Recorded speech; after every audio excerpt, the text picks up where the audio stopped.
मित्रों, विज्ञान और अज्ञान इन चीजों का संज्ञान लेने का वक्त तभी कारगर होता है जब आप समय के साथ अपने को सजग रखिए और आपकी चेतना प्रभावी रहे। आइए आपको अपनी एक कविता सुनाता हूं इसी के संदर्भ में। ऐसा क्या किया हमने, जीवन अधर में क्यों गया? क्या कोई अभिशाप था या किसी का साप था? यह हमारे नीति का परिणाम था। है अभी भी आपदा घेरे हुए, दुश्वारियां अब भी हैं कम नहीं, है लाचारियां घेरे हुए। यदि बच सके तो आस है और कोई रास्ता दिखता नहीं। सदियों पुराना योग रोग और निदान है विकास का आधार। अब विज्ञान का विचार अब प्रहसन हुआ, अज्ञान का प्रचार ही है हो रहा।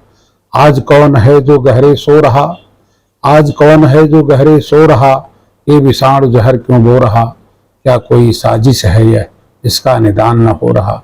अज्ञान के आगे हमारा ज्ञान है क्यों सो रहा? अज्ञान के आगे हमारा ज्ञान क्यों है सो रहा? अज्ञान के आगे हमारा ज्ञान क्यों है सो रहा? आइए एक और कविता पर नजर डालते हैं जो समय के साथ हमारे समाज में व्यापक रूप से व्याप्त है। कितने अपराधी मारोगे, कहां कहां इनको ढूंढोगे? वह जो जगह जगह बैठे हैं, सदियों से पाखंडी अड्डों में जमे हुए हैं इसी समाज में, आतंकी सम्भ्रांत बने हुए हैं। शोभा है सत्ता के गलियारों की, ईमान धर्म सब इनके चाकर, धन दौलत सब हड़प लिए हैं, नकली संत सब बने हुए हैं। कितने लंबे हाथ हैं इनके, कैसे पहचानोगे इनको? इनकी जात जमात को अब धिक्कारो मक्कारों को, जागो देखो ये अपराधी हैं।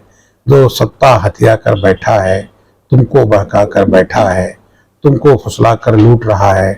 तेरा भविष्य तेरा सपना, कितने अपराधी मारोगे, कहां कहां इनको ढूंढोगे? वह जो जगह जगह बैठे हैं, सदियों से पाखंडी अड्डों में जमे हुए हैं इसी समाज में, जमे हुए हैं सभी इसी समाज में। कितने अपराधी मारोगे, कितने अपराधी मारोगे? मित्रों, एक और छोटी सी कविता आपको सुनाता हूं। तुम चमचे हो चाटुकार हो ना, फिर जागो या सो जाओ, फर्क कहाँ है? समझ कहाँ है भक्ति भाव में? सम्मान तुम्हारा, ज्ञान तुम्हारा, नाप लिया है भक्तों ने। तुम भौंको उनके टुकड़ों पर, तुम भौंको उनके टुकड़ों पर, तुम चाटो या तुम काटो बिना जहर के दांतों से। अभिशाप यही है, श्राप यही है। भागो, कैसे भागोगे, कब जागोगे? जब मान लिया है भाग्य और भगवान, कहाँ भागोगे? जड़ में, चेतन में या अवचेतन में? कहाँ दिया है ज्ञान, दिया अज्ञान। तुम चमचे हो, चाहो तो अब जागो, जागो भक्तों जागो। नेता नगरी सुनी है, दुनिया करे गुमान, कहाँ छुपा भगवान? चमचो जागो, बन जाओ इंसान, यही कहता है विज्ञान। चमचो जागो, चमचो जागो, चमचो जागो। तुम चमचे हो चाटुकार हो ना, जागो या सो जाओ। फर्क कहाँ है, फर्क कहाँ है? समझ कहाँ है भक्ति भाव में? सम्मान तुम्हारा, ज्ञान तुम्हारा, नाप लिया है भक्तों ने। बन जाओ इंसान, चमचो जागो, यही कहता है विज्ञान। चमचो जागो, चमचो जागो, चमचो जागो। मित्रों, हम दुनिया को अलग अलग नजरिया से देखते हैं और बहुत सारे ऐसे लोग हैं जो नाना प्रकार की बीमारियों से बीमार हैं। बीमार लोग एक मेरी कविता है, इसको मैं आपको सुना रहा हूं। न वो समझे हैं न समझेंगे, क्योंकि वह मानसिक रोगी हैं, जो अपने को मान बैठे हैं बहुत समझदार और अपनी समझदारी का अपविष्ट फैलाते रहते हैं समाज के उस हर व्यक्ति पर जो उनके लिए सरल भी है, तरल भी है, और वह चाहते हैं उनके लिए गरल हो और उन्हें चाकर समझता हो। यही तो सदियों का अभिशाप और अभिशप्त है पूरा समाज। चाहे वह किसी भी विधा में हो, दुविधा ही पैदा करता है अपनी मानसिकता और अपनी कुंठा की वजह से। मानसिक रोगी की तरह अचेतन अवस्था में पशुवत आचरण करता है। अब ऐसे इलाज क्या है? यह वर्तमान सरकार करने की योजना बना चुकी है और ऐसे लोगों का इलाज समाज तो कर नहीं सकता। इन्हें मनुस्मृति के विधान के तहत संवैधानिक अधिकारों से वंचित कर, पशु की श्रेणी में डालकर, कहीं न कहीं बांध कर भोंकने के लिए भी नहीं छोड़ा जाएगा। तभी तो मैंने लिखा है, कुछ मानसिक रूप से बीमार लोग, कुछ मानसिक रूप से बीमार लोग। एक और कविता सुनिए जो बेसिकली प्रकृति से और प्रवृत्ति से और व्यक्ति के मनोदशा से जुड़ी हुई है। यह सब उस दौर की कविता है जब देश में एक महामारी का दौर चल रहा था। प्रकृति सबका हिसाब लेती है, षड्यंत्र सत्ता और सरूख देती है महामारी और लाचारी। जीवन में संदेश लेकर आती है, जीवन की दुश्वारी नजर नहीं आती। अहंकार जब सवार होता है राजा की प्रजा के प्रति, शासक की व्यवस्था के प्रति, देशभक्तों की देश के प्रति क्या कोई जिम्मेदारी होती है? क्या कोई जिम्मेदारी भी होती है? प्रकृति सबका हिसाब लेती है। क्रांति होती है ताकत से नहीं, वह तो जनता के उद्गार से होती है। जब जनता लाचार होती है, झूठ और जुमले के बाजार तो लगा देते हैं। खरीदार चौकीदार नहीं होते, चौकीदार तो रक्षक होते हैं। जो सब कुछ बेच दे वह वफादार नहीं होते, वह सच्चे और अच्छे चौकीदार नहीं होते। सियासत करने वालों क्या सचमुच सियासत करने वाले क्या सचमुच सियासत में ईमानदार नहीं होते? सियासत करने वाले क्या सचमुच सियासत में ईमानदार नहीं होते? सत्ता, प्रकृति, षड्यंत्र, महामारी और लाचारी जीवन में संदेश लेकर आती है। जीवन की दुश्वारी नजर नहीं आती। अहंकार जब सवार होता है राजा की प्रजा के प्रति।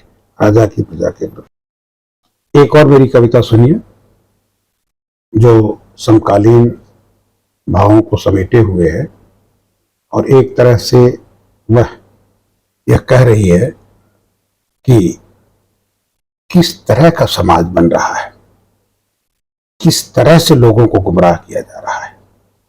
तो आइए हम आपको सुनाते हैं। बहुत आदाब से भक्तों की हिमाकत में खड़े थे, हिंदू बनने के चक्कर में पड़े थे।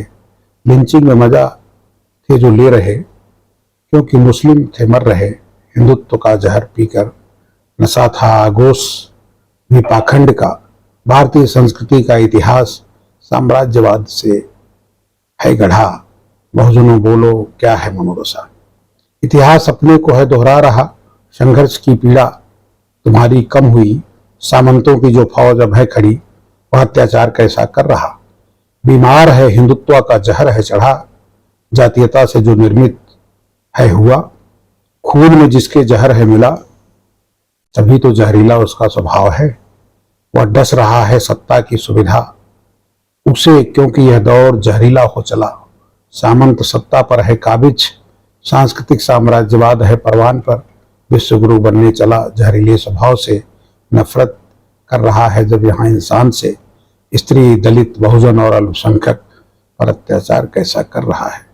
बहुजन, दलित और स्त्री पर अत्याचार कैसा कर रहा है। भक्तों की हिमाकत में खड़े थे, हिंदू बनने के चक्कर में पड़े थे। लिंचिंग में मजा जो ले रहे थे, क्योंकि मुस्लिम जो थे वो मर रहे थे हिंदुत्व का जहर पीकर।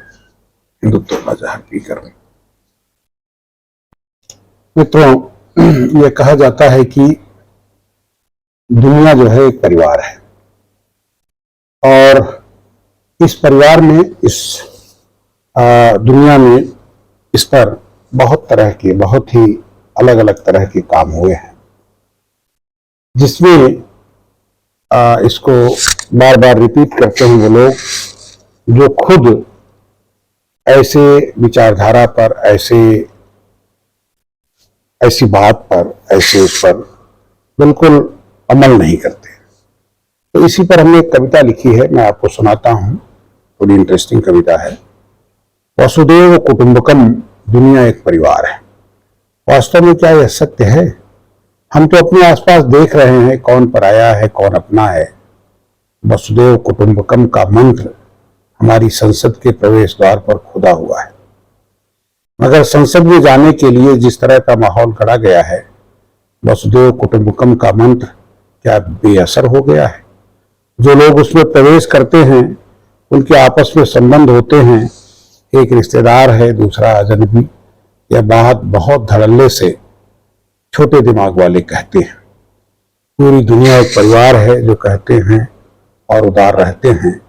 उन्होंने पिछले दिनों देखा होगा अपने आसपास के लोगों को जाति और धर्म के नाम पर सत्ता की नियति का गरीब और अमीर के मध्य बहुत बड़ी खाई खोदने का, अलग हो उदार होना, अपने मन को ऊपर उठाना, आनंद लेना, किसी के हिस्से का अपना हिस्सा बना लेना वसुदेव कुटुंबकम का हथियार है। सांस्कृतिक साम्राज्यवाद का मंत्र के सहारे इसी तरह के यंत्र जिसका आधार प्राचीन ग्रंथों को गढ़ा गया है, तभी तो एक हथियार की तरह यह काम कर रहा है। एक हथियार की तरह यह काम कर रहा है। मित्रों, वसुदेव कुटुंबकम, दुनिया एक परिवार है। वास्तव में क्या यह सत्य है? वास्तव में क्या यह सत्य है? वास्तव में क्या यह सत्य है?